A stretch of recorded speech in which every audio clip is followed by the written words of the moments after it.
In 1977, a story began that would later shock the world with its twist 34 years later. A young mother took her 6-month-old baby and went to a nearby store. She never made it back home.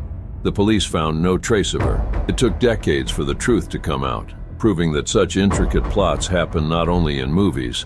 This story began in the sunny American state of Hawaii. In early 1977, a young couple, 26-year-old Mark Barnes and 31-year-old Charlotte Moriarty, welcomed a son named Marcus. It seemed like a blissful and carefree future awaited the family amidst the palm trees, sunshine, and endless ocean.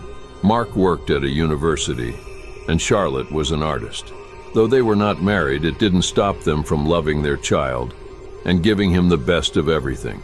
Before meeting Mark, Charlotte had been married and had a daughter who stayed with her father in New Mexico after the divorce. The mother maintained contact with her and tried to visit her whenever possible.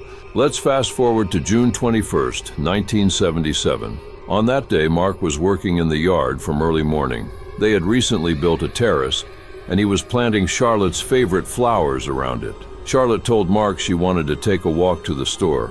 Not wanting to distract Mark from his work, she decided to take their son, placing him in the stroller before heading out. Hours passed. Mark was so engrossed in his work that he didn't immediately notice. Charlotte should have been back by now. The store was only a few blocks away. After waiting a few more hours, he decided to walk to the store in hopes of meeting her on the way. Leaving the house, he saw his son's empty stroller near a bus stop. There was no sign of either Charlotte or the child. One would think that this would prompt an immediate call to the police, but Mark didn't do that. As he later explained, Charlotte sometimes left without notice for a few days and then came back. He assumed this time was no different.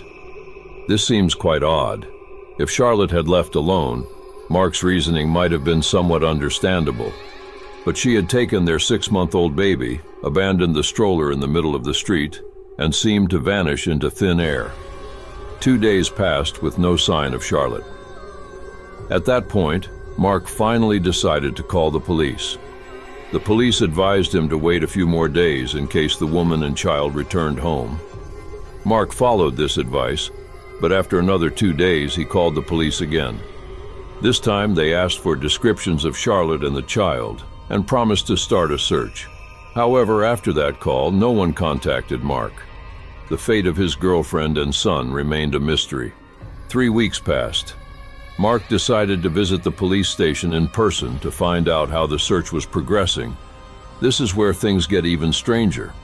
The police told him that they had received no calls from him. They claimed that they found no evidence of any calls reporting the disappearance of Charlotte and the child.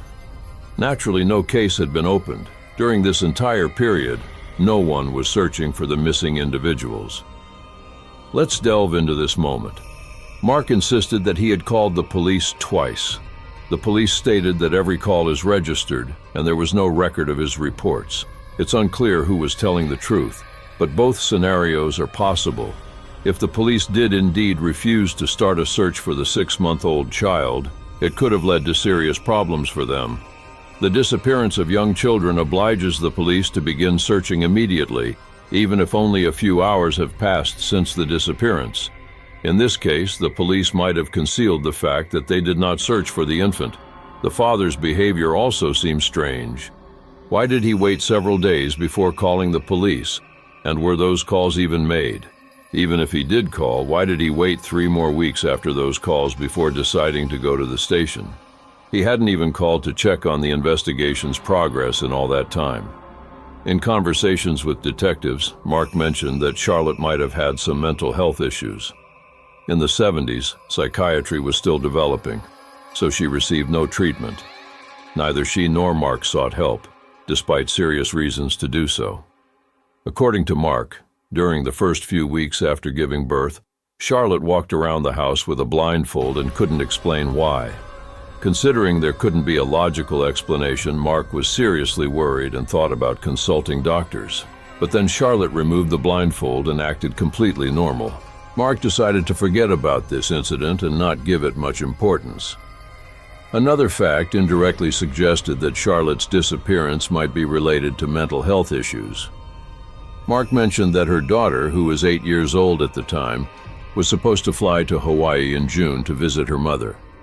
Charlotte eagerly anticipated this visit, but at the last moment the girl's father canceled all plans and told Charlotte they wouldn't be coming that summer. This deeply upset Charlotte, and mental health issues can be triggered by strong negative emotions, even if a person shows no signs of instability during calmer times. But none of these theories brought the police any closer to finding Charlotte and her son. They opened a case, posted flyers around the area, but couldn't find a single clue. Mark later recounted that for a year and a half after Charlotte and his son disappeared, he became obsessed with finding them. He traveled all over the island hoping to discover them alive and well. But that never happened. 2 years after their disappearance, he moved to California. The police also had little hope for this case. Given the complete lack of evidence, no one believed they would find Charlotte and her child. The situation was worsened by the fact that the crucial time for searching was lost in the first few days. 24 years passed. Mark started a new family and had 2 daughters. He had long given up hope of ever seeing Charlotte and Marcus alive. But in 2001, the case took a new turn. Charlotte's daughter from her first marriage, Jennifer, flew to Hawaii and went to the police station. She convinced them to reopen the case of her mother's disappearance. The detectives agreed, entered Charlotte and Marcus into the missing persons database, and created a computer-generated image of what Marcus might look like as an adult, based on his childhood photo. The first thing the detectives did was interrogate Mark, as his behavior during the initial investigation seemed odd to them. The old documents made no mention of Mark calling the police about the disappearance of Charlotte and the child. They stated that he went to the police 3 weeks later. This led the detectives to suspect that Mark might have been involved in their disappearance. Despite the 24 years that had passed, the police tried to find any witnesses who had lived near Mark and Charlotte's home. Naturally, most of the residents had changed over time, but the detectives were fortunate to find an elderly man who had lived there during that period. He remembered Mark and Charlotte and told the detectives an interesting fact. According to the pensioner, the couple often argued and he heard them shouting. The detectives then felt they were close to solving the case, believing that Mark was indeed guilty. They called him in for questioning and told him about the witness who had heard their frequent arguments. Mark didn't deny that they had verbal arguments. He also challenged the detectives to show him a family couple who had never argued. The detectives, trying their best to prove his guilt, offered Mark a voluntary polygraph test. The results were inconclusive. The specialist who interpreted the readings couldn't definitively say whether Mark was guilty or not. The polygraph, by its nature, is an overrated tool. It cannot physically determine if a suspect is lying. Dozens of factors can affect its results. Lies can be perceived as truth and vice versa. If an innocent person is extremely nervous during the interrogation, or is hiding entirely unrelated information, the polygraph can label them a liar. In Mark's case, the polygraph was of no use, but the detectives decided to take another angle.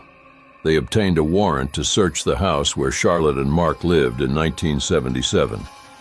They were most interested in the terrace built shortly before the woman and child disappeared. According to their theory, Charlotte might not have left that day and could have suffered at her husband's hands during another argument, ending up buried under the terrace. It's unclear how the police envisioned the events of that day or how the infant fit into this story, but they had no other theories. Forensic experts dug up the backyard, examined the terrace, but found no traces of any remains. It's unknown if they compensated the new homeowners for 2 days of digging in their backyard. The detectives admitted they had nothing else to go on and shelved the case once more. Finally, they took DNA samples from Jennifer and Mark, hoping it might help someday. The case went cold again for a decade, but after this time, the grand finale of this convoluted story unfolded. 35-year-old Steve Carter from Philadelphia had long wondered about his past. He grew up in an orphanage and was adopted at age 4 by a wealthy couple from New Jersey. An officer in the U.S. Army and his wife loved the boy and cared for him as their own. Steve also loved his adoptive parents, but he was always curious about how he ended up in the orphanage. In 2011, he came across an article on the internet about the remarkable story of Carlina White, who was kidnapped from a hospital at just 19 days old.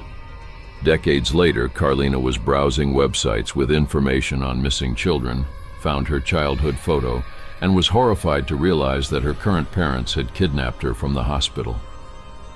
Inspired by Carlina's story, Steve Carter began researching the same websites. He entered his birth details as listed on his certificate and was immediately stunned. The first result showed an adult photo of him, created by artists based on his childhood picture. The resemblance was so strong that Carter was paralyzed with shock. He realized that he was indeed Marcus Barnes, who disappeared in Hawaii along with his biological mother. After recovering from the shock, Steve decided to take a DNA test through a missing children search service. They had DNA samples from Mark and Jennifer, collected by the police 10 years earlier. After 8 months of waiting, the test showed a perfect match. Steve Carter was indeed Marcus Barnes. The police immediately reopened the investigation. The missing infant had found himself 34 years later, but the circumstances of his disappearance were still a mystery. However, not for long. His birth certificate helped unravel the mystery. First, the certificate was issued only a year after his birth. Second, his name was listed as Tenzin Amaya, and his mother's name as Jane Amaya. This helped the police connect two crucial pieces of evidence, as this name had appeared in reports. Sometime after Charlotte and the baby disappeared, the police received a strange call. A woman reported that a girl with an infant knocked on her door and asked for milk to feed the baby. The responding officers thought the girl was in an unstable state. She was taken to a psychiatric clinic for evaluation, and the infant was handed over to child services. The girl was Charlotte. After spending a few days in the clinic, she escaped and was never seen again.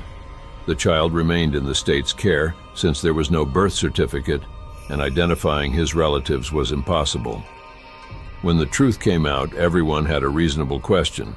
Why didn't the police connect the disappearance of the girl and the child with this other situation, especially when the infant remained in state care? How could they not realize that this was the same child? Now, 34 years later, it's hard to answer that question. Perhaps the police simply didn't know about the disappearance since the two cases were handled by different precincts. Steve, who by then worked in a prestigious position and had his own family, decided to reconnect with his half-sister and biological father. They were shocked when the man revealed his own disappearance. No one believed the infant could still be alive. While we don't know what happened to Charlotte, the ending of this story can certainly be considered happy. Sad statistics tell us that the chances of finding missing children after so many years are close to zero. But Marcus Barnes' case became one of the rare exceptions. He grew up in a wonderful family, received a good upbringing, and became a successful person. Most likely, Charlotte indeed suffered from a severe mental disorder. She knocked on a stranger's door asking for milk to feed her son. Perhaps the call to the police saved the infant's life. Who knows how Charlotte's mental state might have changed later on. It is still unknown what happened to her, and this mystery is unlikely to ever be solved. Considering she never tried to contact her husband or find her son, she might have died shortly after escaping from the clinic. Timely medical help might have changed her condition for the better, and this entire story might never have happened. Don't forget to like and subscribe if you love this video. Thank you for trusting me to help you craft this documentary. See you on the next documentary story.